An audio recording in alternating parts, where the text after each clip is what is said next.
అందరికీ నమస్కారం. Welcome to Bharathi TV. Vallabhaneni Vamsi మోహన్కి హైకోర్టు షాక్ ఇచ్చింది. ఏదైతే ఆయన బెయిల్ పిటిషన్ కొట్టేసింది, కింది కోర్టుకి వెళ్లాలంటూ ఆదేశాలు జారీ చేసింది. నిజంగా వైఎస్ఆర్ కాంగ్రెస్ పార్టీకి, అదేవిధంగా జగన్మోహన్ రెడ్డి గారికి ఇది బిగ్ షాక్ అని చెప్పొచ్చు. ఈ విషయాల గురించి మనతో మాట్లాడడానికి సీనియర్ జర్నలిస్ట్ ఉప్పాల లక్ష్మణ్ గారు మనతో ఉన్నారు. సార్తో మాట్లాడదాం.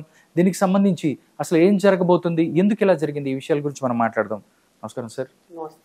లక్ష్మణ్ గారు, వైఎస్ఆర్ కాంగ్రెస్ పార్టీకి వల్లభనేని వంశీ మోహన్కి నిజంగా షాక్ అని చెప్పొచ్చు. ఎందుకంటే వాళ్ళు హైకోర్టుకి వెళ్ళి బెయిల్ తెచ్చుకుంటాం, మొన్న వాళ్ళ భార్య కానీ వాళ్ళ అడ్వకేట్లు కూడా మాట్లాడింది, మాకు బెయిల్ వచ్చేస్తుంది అన్నట్టు మాట్లాడారు.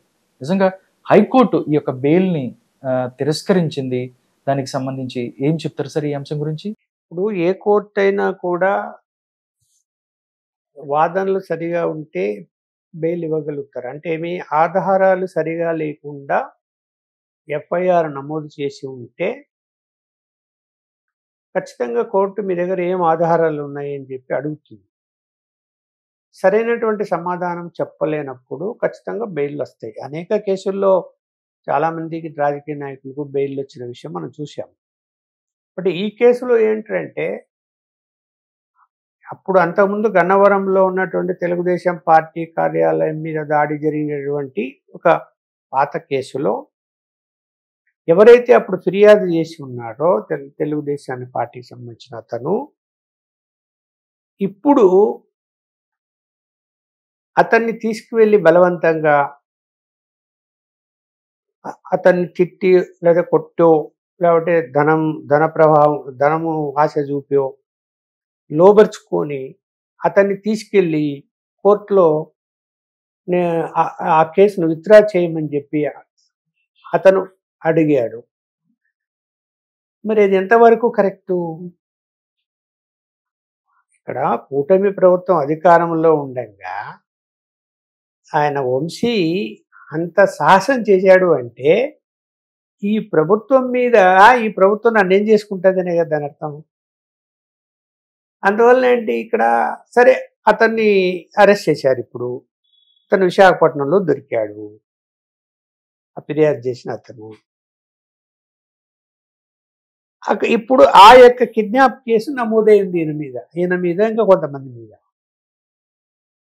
దౌర్జన్యానికి సంబంధించింది కిడ్నాప్ కేసు అన్ని నమోదై ఉన్నాయి. ఉన్నప్పుడు ఎవరైతే కిడ్నాప్ చేసి తీసుకెళ్లారో వాళ్ళు నాకేం సంబంధం లేదు, అతనికి కోర్టుకి వెళ్ళి కేసు విత్డ్రా చేసుకున్నాడు, మాకేం సంబంధం లేదు అని చెప్పినటువంటి వంశీ క్లియర్గా, నేను చాలా టీవీ ఛానల్స్లో చూశాను, అతన్ని ఆ ఫిర్యాదుదారుని తీసుకొని లిఫ్ట్లో వెళ్ళడము, తిరగడము అతనితో పాటి. నాకు సంబంధం లేనప్పుడు ఎలా అతని దగ్గరికి వచ్చాడు? ఇప్పుడు అతనికి వాలంటరీగా వెళ్ళి నేను కేసు విత్డ్రా చేసుకుంటున్నాను, అందులో వంశీకి సంబంధం ఏమి లేదు అని చెప్పి ఉంటే అది వేరు. సో మీరు బలవంతంగా ఒక ఫిర్యాదుదారుని మీద ఒత్తిడి తీసుకొచ్చి కోర్టులో ఆ విధంగా చెప్పించారు అన్నది ఇప్పుడు కేసులో ఎస్టాబ్లిష్ అయింది.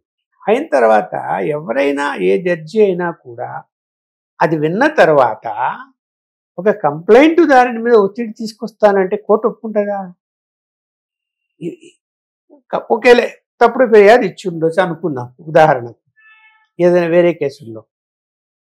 కోర్టులో విచారణ జరిగినప్పుడు అది తప్పుడు ఫిర్యాదు అని తేలుతుంది కదా. అవును, తేలదా? తేలినప్పుడు కేసు కొట్టేస్తారు కదా. మరి ఇక్కడ జడ్జి అలాగా ఫీల్ అవుతాడు. అయినప్పుడు నువ్వు బెయిల్ కావాలంటే ఎందుకు ఇస్తాడు? అక్కడ క్లియర్ కనిపిస్తున్నది కదా. అందువలన ఇక్కడ అతను సరే, అతనికి ఎవరు సలహా చెప్పారో, ఏం అడ్వకేట్ సలహా చెప్పారో, మరి ఎందుకు అలా చేసుకున్నాడో తెలీదు. ఇప్పుడు గన్నవరం టీడీపీ ఆఫీస్ మీద, కార్యాలయం మీద దాడి చేయటాన్ని సమర్థించుకుంటున్నారు వాళ్ళు. ఇప్పుడు జగన్మోహన్ రెడ్డి కూడా సమర్థిస్తున్నాడు. ఏమంటున్నాడు? పట్టాభి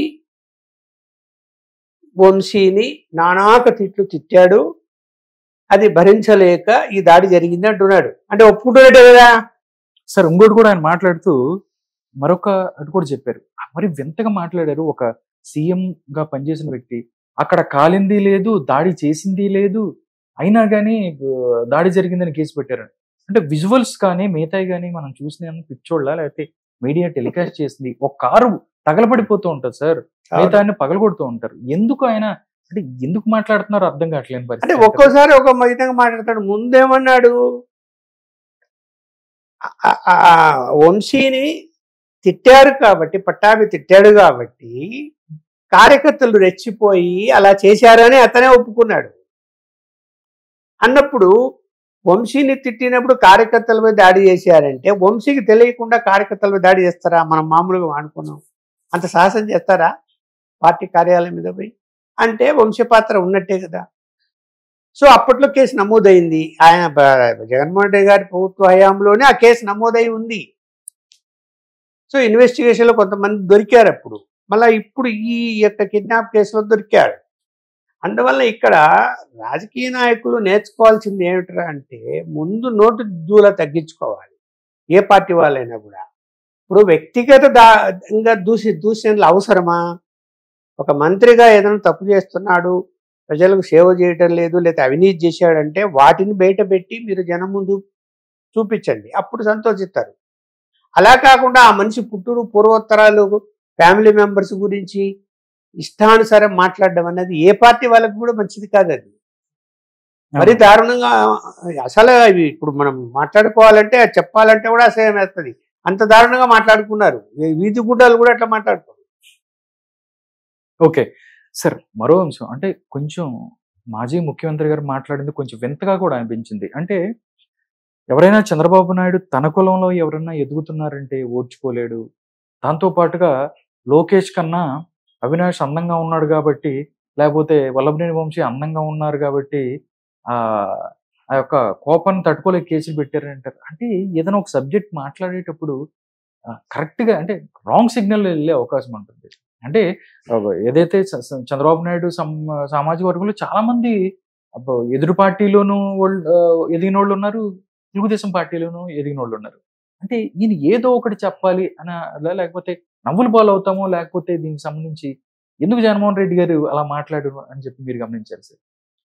ఇప్పుడు చంద్రబాబు నాయుడు గారి సామాజిక వర్గం వాళ్ళే కావచ్చు వీళ్ళు, వంశీ కానీ లేకపోతే నాని కానీ కావచ్చు.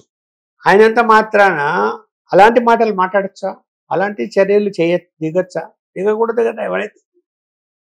ఇప్పుడు మీరు చంద్రబాబు నాయుడు గారిని అలా ఆ మాట అంటే ఏమని, నీ కొడుకు అందంగా లేడు, వాళ్ళ అందంగా ఉంది, దానికి దీనికి ఏమో అందానికి రాజకీయానికి ఏం సంబంధం ఉంది?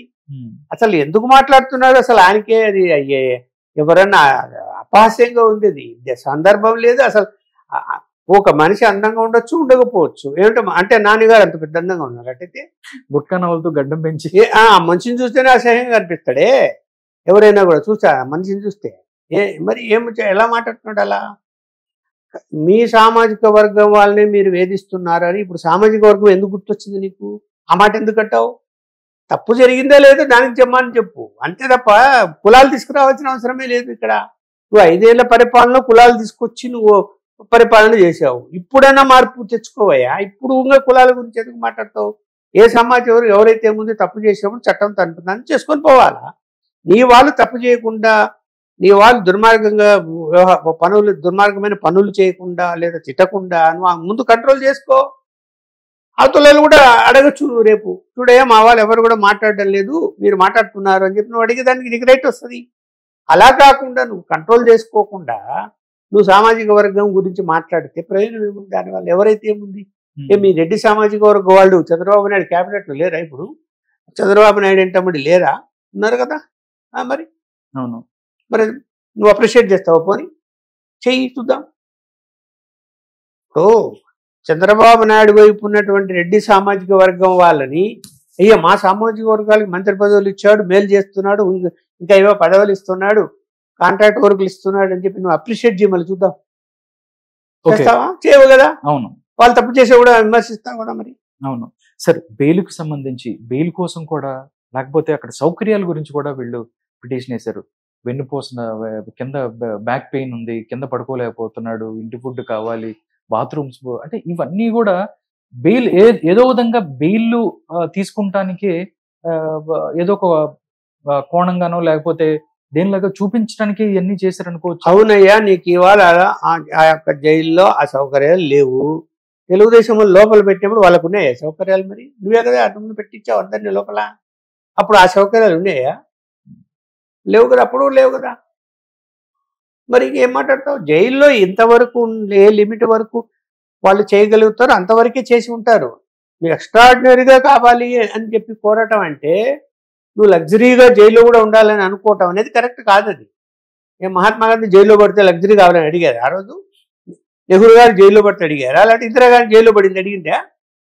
మరి ఏం మాట్లాడుతున్నారు మీరు? నాకు అర్థం కాలే. ఇక్కడ జైలు సిస్టమ్ ప్రకారం నడుస్తుంది. నీ ఇష్ట ప్రకారం కావాలంటే ఐటీఆర్ ఏర్పాటు ఏర్పాటు చేసి చెప్పి అడుగుతారా? మరి ఎందుకు అడుగుతారు అట్లా?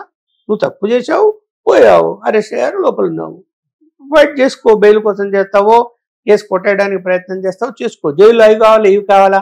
మా ఇంటి భోజనం నేను తింటాలే తిన్ను అంటే మిగతా ఖైదీలు లోపల 100 మంది ఉంటారే, మరి నీది ప్రాణమే వాళ్ళది ప్రాణమే కదా. మరి వాళ్ళందరి తరపున అడుగు చూద్దాం, ఇంకా ఈ సౌకర్యాలను లోపల ఉండాలని. జైల్లో పెట్టింది దేనికయ్యా? పనిష్మెంట్. ఇక్కడ కోర్టులో శిక్ష పడినా పడకపోయినా, ఒకవేళ రిమాండ్ ఖైదీగా ఉన్నా కూడా పరివర్తన రావడానికి అనేది జైలు.